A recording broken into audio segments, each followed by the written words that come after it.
The stars around Earth had become a wall of enemy ships. 10,000 warships from the galactic hegemony surrounded humanity's homeworld, their weapons charged and ready. Admiral Zethrel stood on the bridge of his flagship and looked at the blue planet below. He felt nothing but cold certainty. This would be over quickly. The hegemony had ruled the galaxy for 3 million years. 47 elder species had joined together to maintain order among the younger races.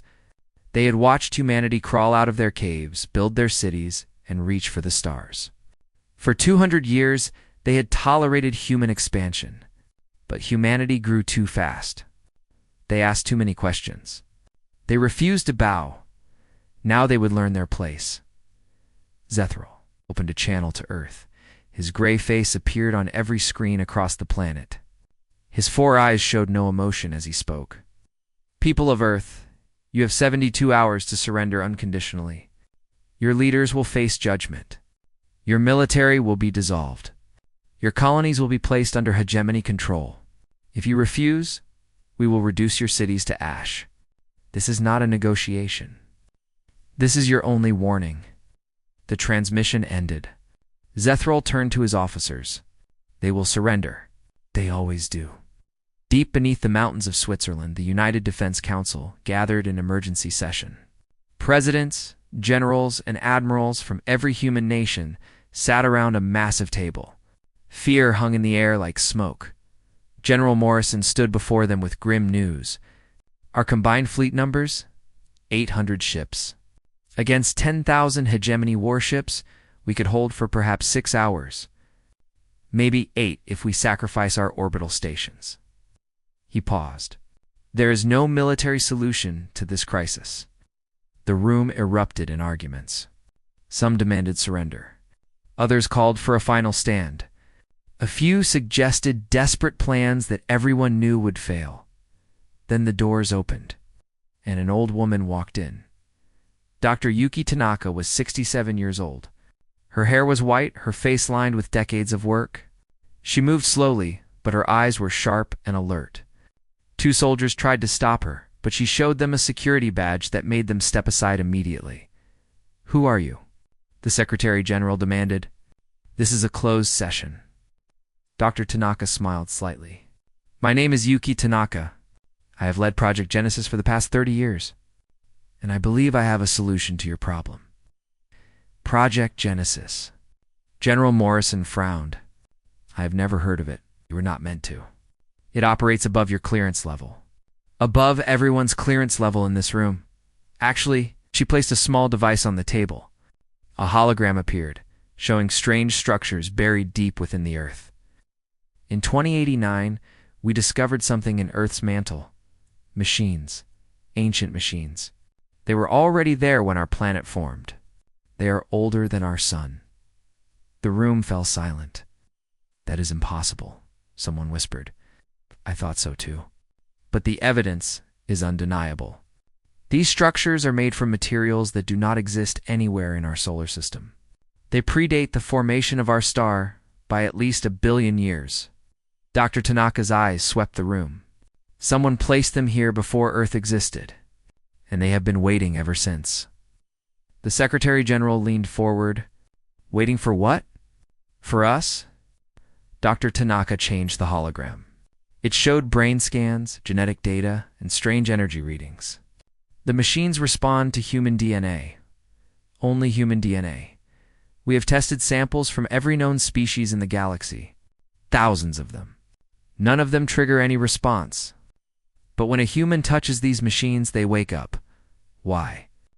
General Morrison asked. Why would ancient machines respond only to humans? We do not know. We have spent 30 years trying to answer that question. Dr. Tanaka turned off the hologram. But right now, the why does not matter. What matters is that we have access to technology that existed before the stars themselves, and I believe it is time to use it. The Secretary General stared at her. What exactly are you proposing? I am proposing that we wake them up. Fully, we have only ever managed partial activation. But with your authorization, I believe we can bring them to full consciousness. Them, someone asked. You speak as if these machines are alive. Dr. Tanaka nodded slowly. Because they are. In a way that we do not fully understand, they are aware. They have been dreaming in the dark beneath our feet since before our ancestors climbed down from the trees. And now, for the first time in 5 billion years, they are ready to open their eyes. The room was silent for a long moment.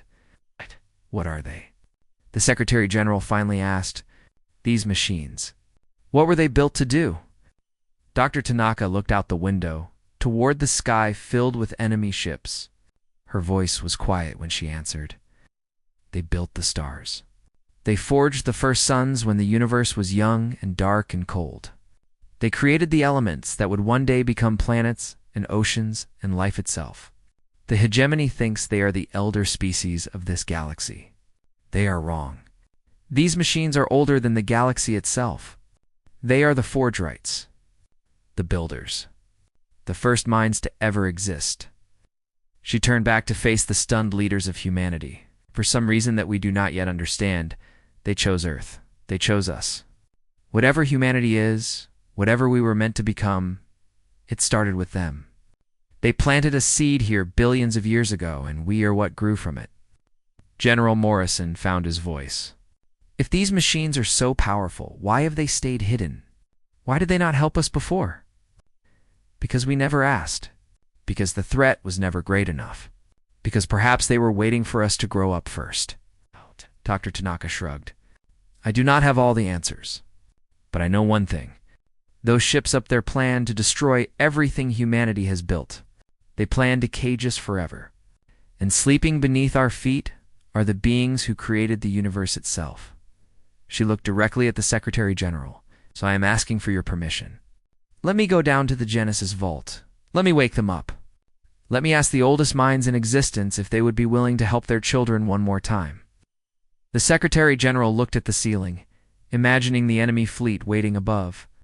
Then he looked at this old woman with her impossible claims and her desperate hope. Do it, he said. Wake them up. And pray to whatever gods might be listening that they are willing to help. Dr. Tanaka nodded and turned to leave. At the door, she paused. There's one more thing you should know. When I said they respond to human DNA, I meant all human DNA. But some people have a stronger connection than others. We have identified one individual whose genetic profile resonates with the machines more powerfully than anyone else we have ever tested. Who? General Morrison asked. A pilot named David Okonkwo. He is waiting for me at the vault. When I wake the forgerites, he will be the one to speak with them. She smiled slightly. I hope he is ready, because in a few hours, he will be having a conversation with beings who remember the birth of the universe.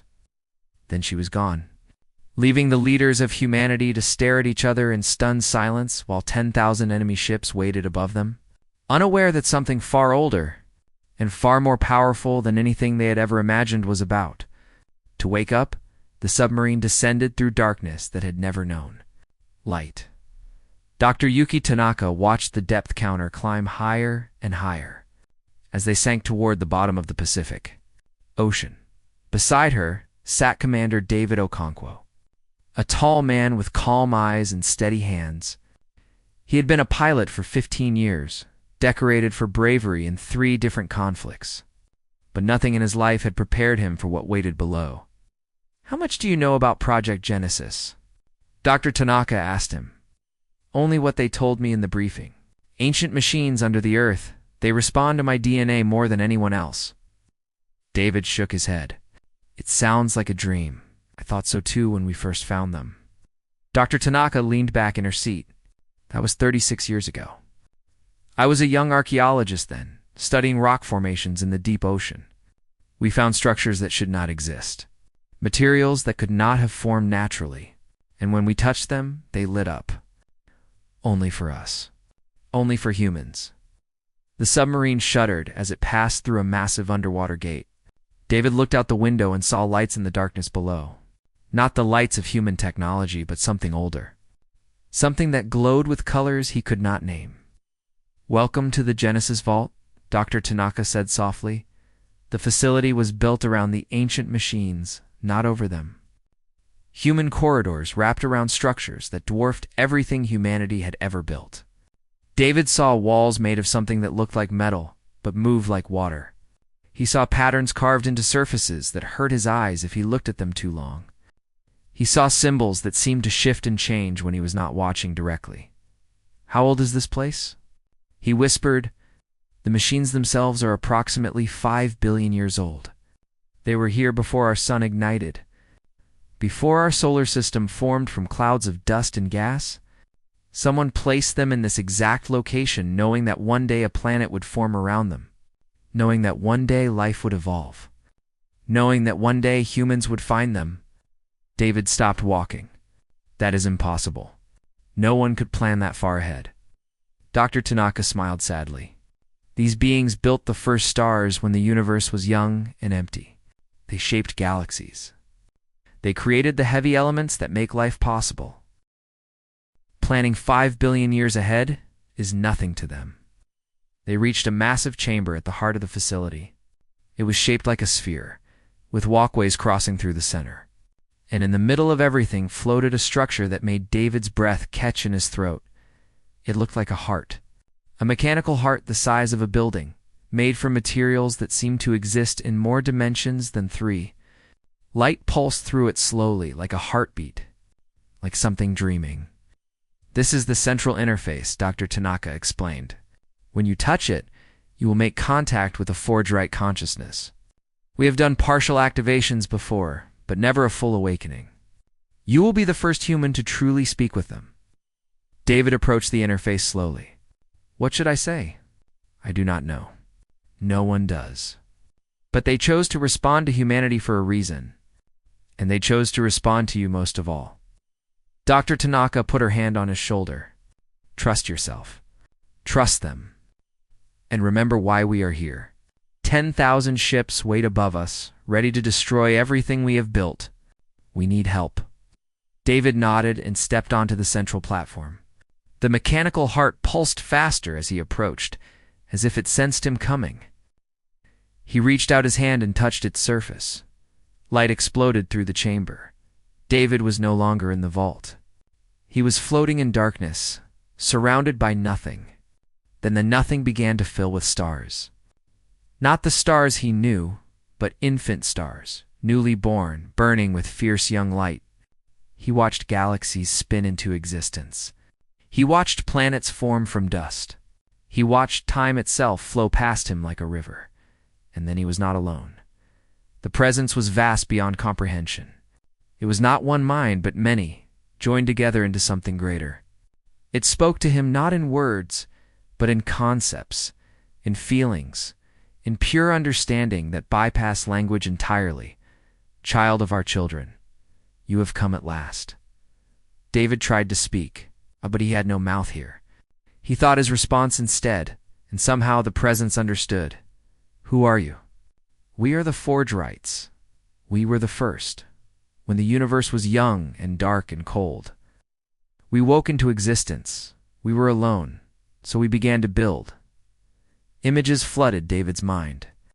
He saw the Forge-Rights shaping raw energy into matter. He saw them igniting the first stars, carefully balancing forces that could tear reality apart. He saw them seeding the universe with the elements necessary for life: carbon, oxygen, iron, the building blocks of everything that would ever exist. "Why?" David asked. "Why did you create all of this?" "Because existence without life is meaningless. Because we were lonely. Because we hoped that one day others would wake as we did. Others who could wonder. Others who could dream. Others could love." David felt tears on his cheeks, though he had no body here. "Why did you choose us? Why do you respond only to humans?" "Because you are our seeds. Billions of years ago, we scattered genetic templates across the universe. Most never grew. Some grew wrong, but you grew true. You became what we hoped for: curious, compassionate, stubborn, beautiful." The presence seemed to smile. "Though it had no face, we planted potential. But what you became. You made yourselves, your kindness, your courage, your refusal to Surrender even when all seems lost. These things we did not give you. These things you built from nothing, and we are proud. David thought of Earth above him. He thought of the enemy fleet waiting to destroy his world. He thought of his family, his friends, everyone he had ever known. We need help. There are ships above us. They want to destroy us. Can you stop them? The presence was silent for a moment. We can do many things. We can shatter those ships like toys. We can burn their home, worlds to ash. We can make the species who threaten you regret they ever existed. David felt the terrible power behind those words. The Fordrites were not boasting. They could do exactly what they described. They had built the universe itself. Destroying a fleet was nothing to them. But then the presence asked him a question. Is that what you want, child? Do you wish them destroyed? Or do you wish them taught? David floated in the starlight, surrounded by beings older than time, and thought about his answer. He thought about the enemy admiral who had threatened Earth. He thought about the species who feared humanity and wanted them contained. He thought about the cycle of violence that had defined the galaxy for millions of years. He thought about what kind of future he wanted. No, he finally answered. I do not want them destroyed. I want them to understand. I want them to know who we are. I want them to see that we are not a threat to be contained. We are family they have not met yet. The Fordrites. Presence seemed to glow brighter. You chose mercy, just as we hoped you would, just as we designed you to consider. But the choice was yours. The choice was always yours, David. He was back in the vault, his hand still touching the mechanical heart. But something had changed. The structure was glowing brighter now, and all around him the walls were beginning to move. Dr. Tanaka grabbed his arm. What happened? What did they say? David looked at her with eyes that now held tiny points of starlight. They are waking up! All of them. And they are going to help us. Not by destroying our enemies, but by showing them the truth. He smiled. The galaxy is about to learn that humanity is not alone. We never were. And the beings who built the first stars have decided it is time for their children to finally meet. Deep beneath the earth, machines that had slept for 5 billion years began to rise. Admiral, Deathrall was reviewing his battle plans when the alarms started screaming. What is happening? He demanded, rushing to the sensor station. His officers were staring at their screens with expressions of pure terror. Sir, something is rising from Earth. Multiple contacts. Very large contacts. The officer's voice shook. Our sensors cannot determine their exact size. The readings keep changing. Deathrall looked at the main display and felt his 4 hearts stop beating for a moment. From Earth's oceans. From beneath its continents. From the very core of the planet itself, something was emerging. Massive structures rose through the water and atmosphere, blocking out the sun as they climbed into space. They were machines, but unlike any machines the galaxy had ever seen. They were beautiful and terrifying, built from materials that seemed to glow with inner light. They moved like living things, graceful and unstoppable, and they were enormous. Each one was larger than Zethral's entire fleet combined. Fire, he ordered, his voice barely a whisper. Fire everything. 10,000 warships unleashed their weapons. Plasma beams, nuclear missiles, gravity bombs, and energy lances all struck the rising machines. The attack was enough to shatter planets. It was enough to burn continents. Against the Fordrite constructs, it did nothing at all. The weapons simply vanished when they touched the ancient machines. They did not explode. They did not bounce off shields. They simply stopped existing, as if the machines had decided they were not worth acknowledging. Impossible, Zethral breathed. Nothing can absorb that much firepower. One of his senior officers, an ancient Khazari who had served for 800 years, fell to her knees. The architects, she whispered. The legends are true. The builders of creation. They have returned. What are you talking about? Zethral demanded. Old stories. Older than the hegemony. Older than any species alive today. Nekesri's eyes were wide with awe and fear. Before the first stars existed, There were beings who created everything. They built the universe itself. Then they vanished, and we thought they were gone forever. She pointed at the rising machines with a trembling hand. We were wrong. Across the hegemony fleet, similar scenes played out. Species that had thought themselves masters of the galaxy now stared at machines older than their home stars and felt very, very small. On Earth, David Okonkwo stood in the Genesis vault and watched through the Forgerite's eyes. He could feel their ancient minds working around him, coordinating the awakening of constructs that had slept since before life existed. It was overwhelming. It was terrifying. It was wonderful. Dr. Tanaka stood beside him, monitoring his vital signs with growing concern. Your brain activity is off the scale. How do you feel? Like I am standing in an ocean, David answered. His voice sounded different now, layered with harmonics that had not been there before.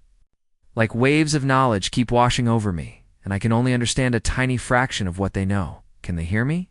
David smiled slightly. They can hear everything. Every heartbeat on Earth. Every thought in the hegemony fleet. Every signal in the galaxy, if they choose to listen. He paused. They say hello. Dr. Tanaka laughed despite her fear. Tell them hello back, and tell them thank you. They know. They had been waiting a very long time for someone to say that. In orbit, the Forgerite constructs had finished rising. They now surrounded Earth in a protective shell. Ancient guardians awakened to defend their children. The hegemony fleet floated among them like insects. Among mountains, Admiral Zethrall received an incoming transmission and accepted it with hands that would not stop shaking. A human face appeared on his screen. Young, dark-skinned, with eyes that contained points of light that should not exist. Admiral Zethrall, David said. My name is David Okonkwo. I speak for the Forgerites now. What are you? Zethrall whispered. I am human. Just human. But I have learned some things in the past few hours. Things I want to share with you. David's expression was calm, almost gentle. You came here to contain us because you feared what we might become. That fear was reasonable. Humanity grows fast. We ask too many questions. We refuse to know our place. Zethrall said nothing. He could not find words. But you were wrong about one thing. You thought we were young. You thought we were newcomers who had no right to challenge the established order. David smiled.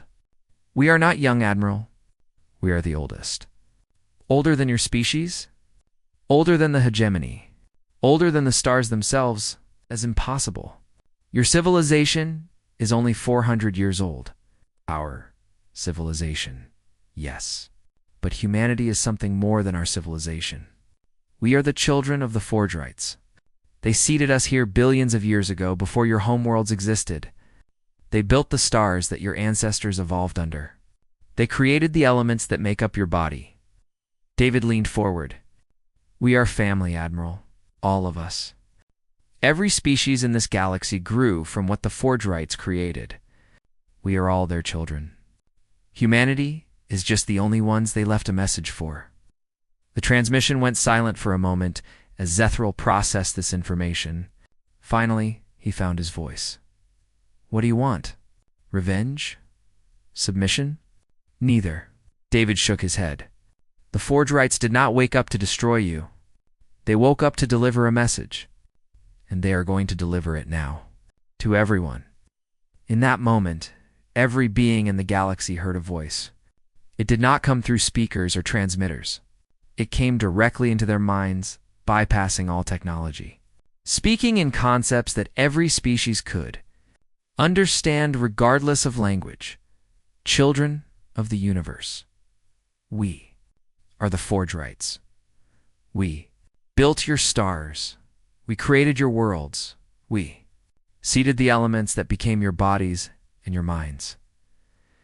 We have watched you grow for billions of years, and we are proud of all of you across thousands of worlds. Beings of every shape and size stopped what they were doing. They looked up at their skies, tears flowing down faces both familiar and strange. But you're also sad. We created you to be family. We hoped you would find each other and rejoice in your kinship. Instead, you fight You fear, you hate those who are different from you. You have forgotten that you are all siblings. Born from the same stars, Admiral Zethril felt something wet on his cheeks. He had not cried since he was a child. Humanity speaks for us now.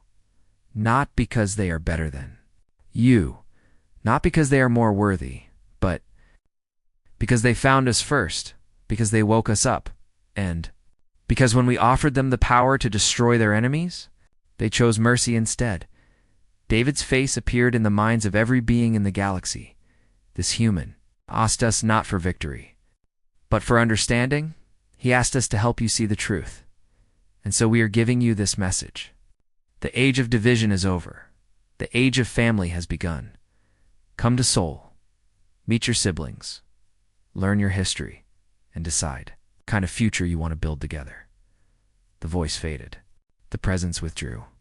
And across the galaxy, a moment of silence stretched out as every species contemplated what they had just heard. Admiral Zethril opened a channel to his fleet. His voice was steady now, though something fundamental had changed in him. All ships, stand down. Power down weapons. We are no longer here to fight. He paused, looking at Earth with new eyes. We are here to listen. On the planet below, David Okonkwo collapsed into a chair. The effort of carrying the Forge Right's message had exhausted him completely. Dr. Tanaka rushed to his side. Are you all right? David looked up at her with tired eyes that still held points of starlight. I think so. I think we all are.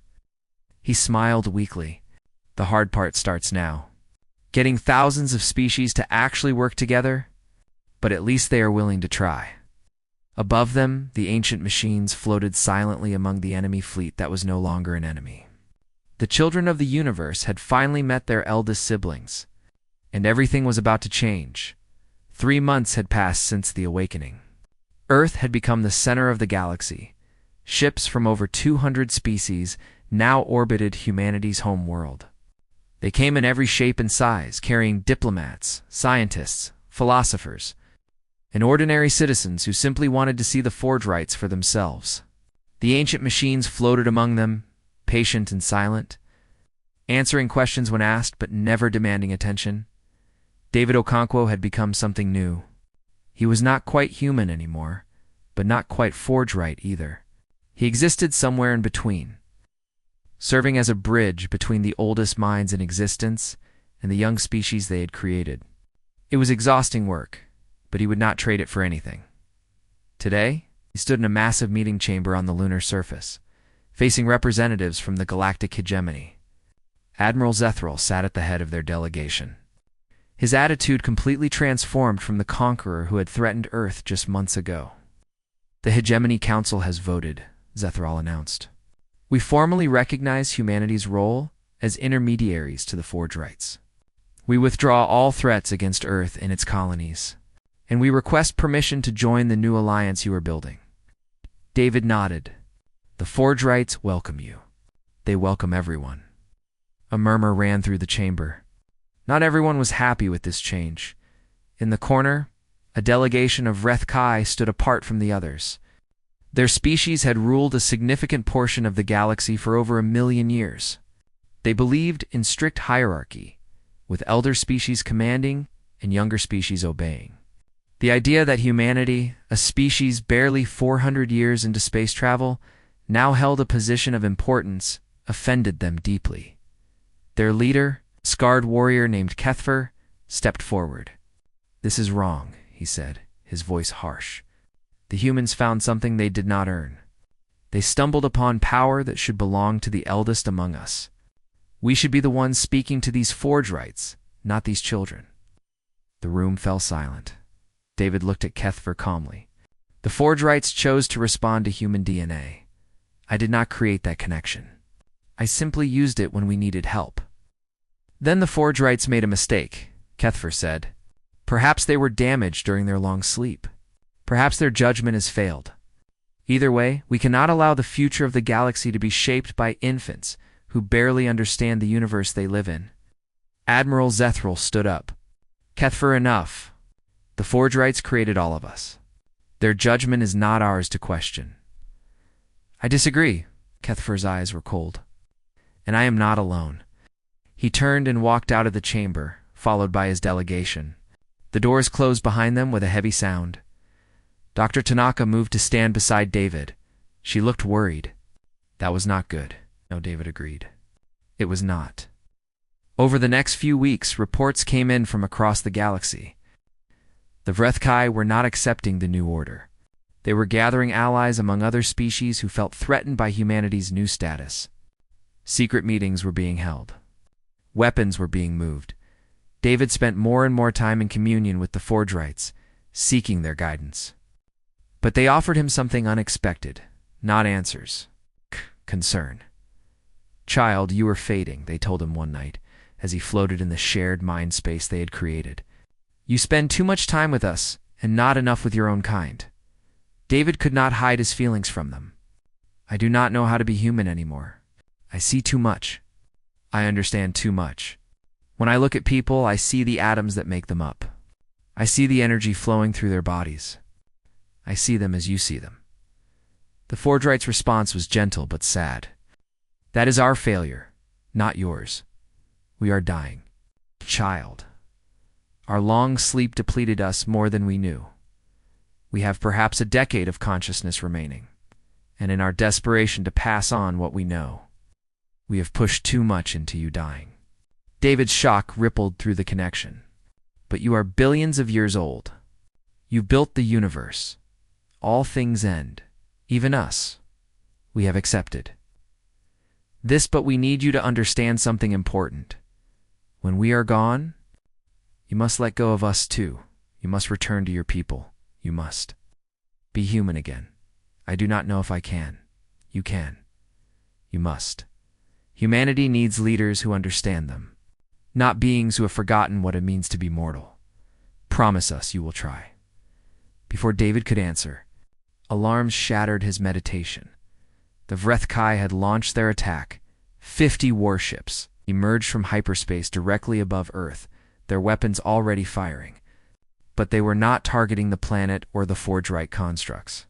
They were targeting the Genesis Vault itself, using weapons designed to penetrate deep into the Earth's crust. They are trying to destroy the central interface, Dr. Tanaka shouted over the chaos. If they succeed, they will cut you off from the Forgerites permanently. David reached out with his enhanced awareness and felt the Vrethkai ships. He felt the beings inside them, warriors convinced they were saving the galaxy from a terrible mistake. He felt their fear and their determination and their absolute certainty that they were doing the right thing. He could destroy them. The Forgerites had shown him how. A thought, a flicker of will, and those 50 ships would become expanding clouds of atoms. It would be easy. It would be justified. They were attacking his home, threatening his people, trying to kill the ancient beings who had chosen humanity as their voice. But David remembered his choice in the Genesis Vault. He remembered asking for teaching instead of destruction. He remembered the Forgerite's pride when he chose mercy. He would not betray that choice now. Instead of attacking, David did something far more difficult. He opened his mind completely and reached out to every being in the Vrethkai fleet. He shared with them everything he knew. The loneliness of the Forgerites in the early universe, their joy when life finally evolved, their patience as they waited billions of years for their children to grow, their love for all the species they had created, including the Vrethkai themselves. He showed them that they were not being replaced or diminished. They were being invited into something greater. The Forgerites had not chosen humanity because humans were better.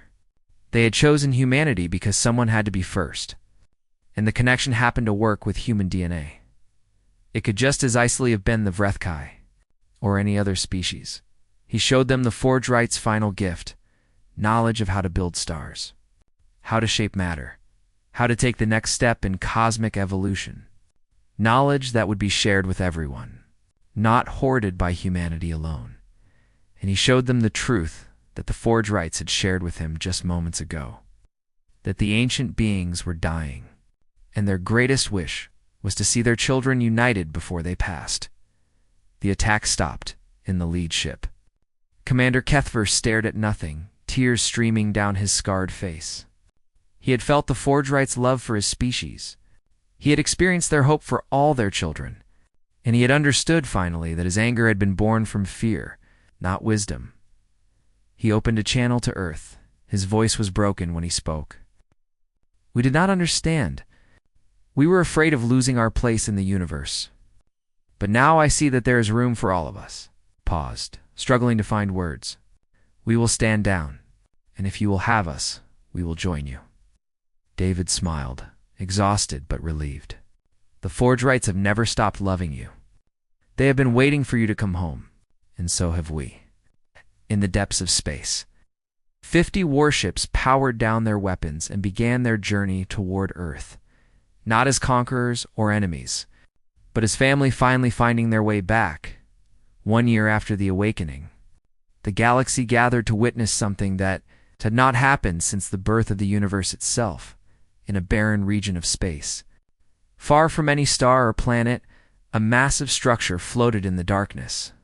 It was built from technology provided by the Forgerites, but the hands that assembled it belonged to over 100 different species. Engineers from across the galaxy had worked together for months, learning to cooperate, learning to trust, learning to see each other as partners rather than rivals. Today, they would ignite a new star. David Okonkwo stood on the observation deck of the Unified Fleet's flagship, watching the structure through massive windows. Dr. Tanaka stood beside him. Older now, but still sharpened and curious. Behind them, representatives from species that had been enemies for millions of years stood together in silence, united by wonder. Admiral Zethral had become one of humanity's closest friends over the past year. He approached David with something approaching nervousness.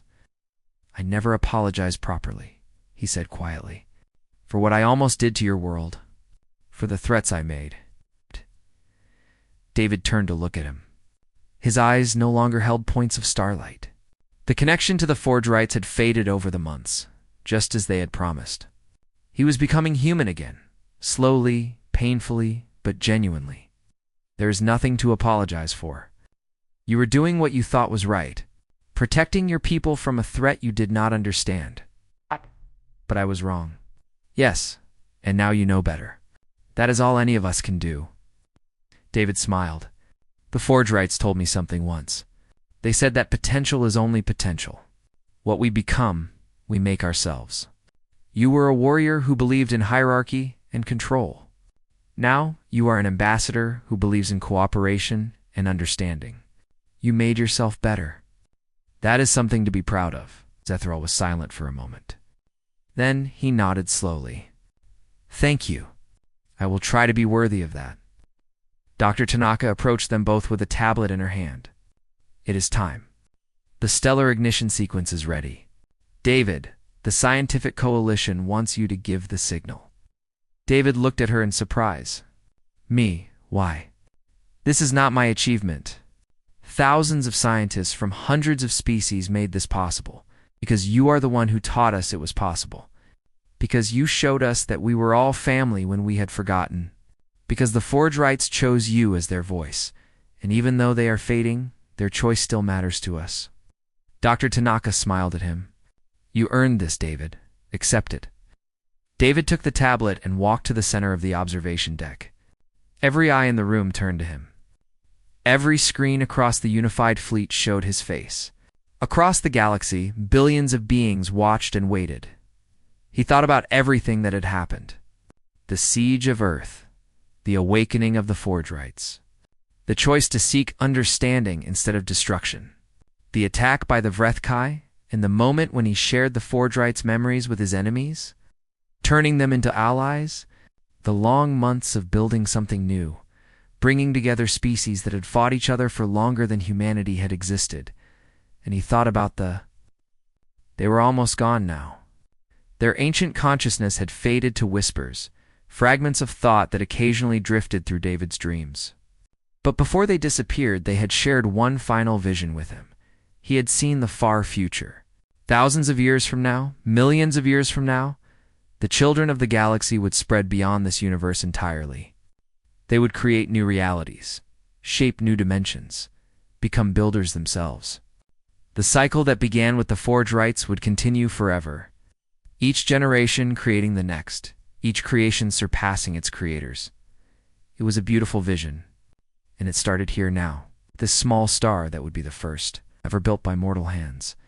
David pressed the signal, deep within the stellar ignition structure.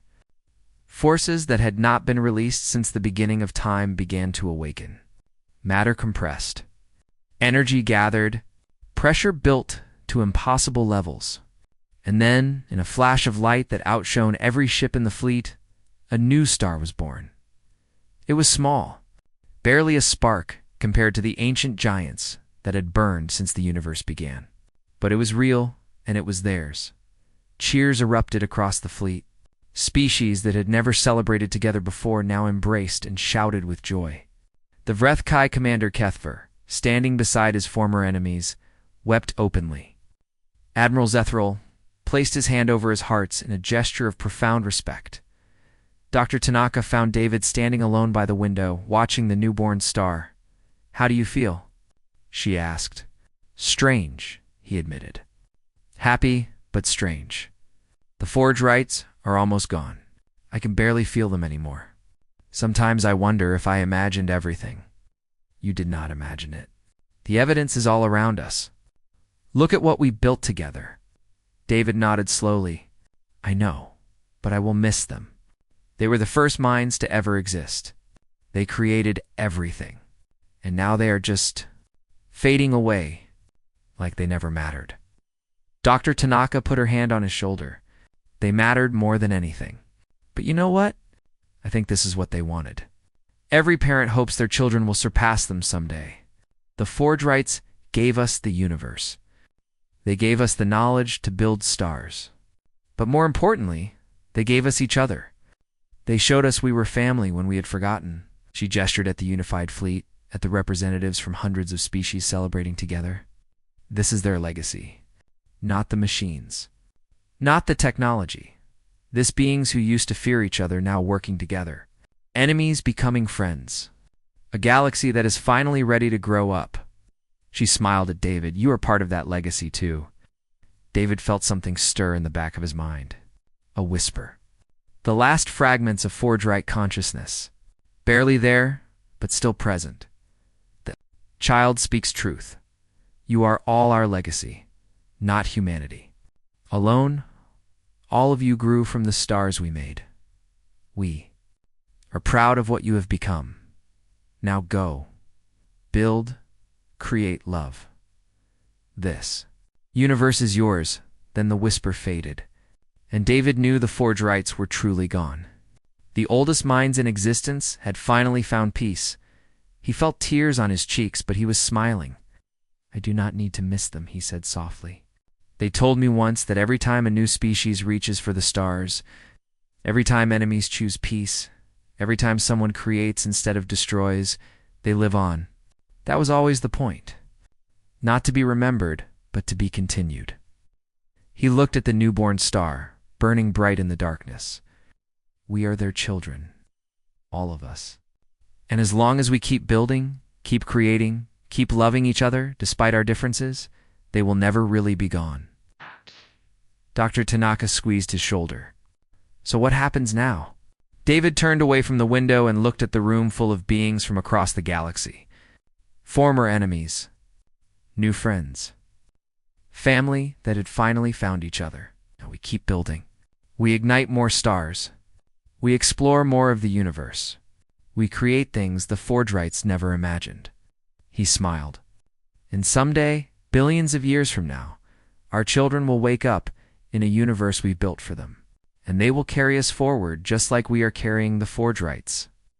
He walked toward the celebrating crowd, toward his friends and allies, and the endless possibilities of the future.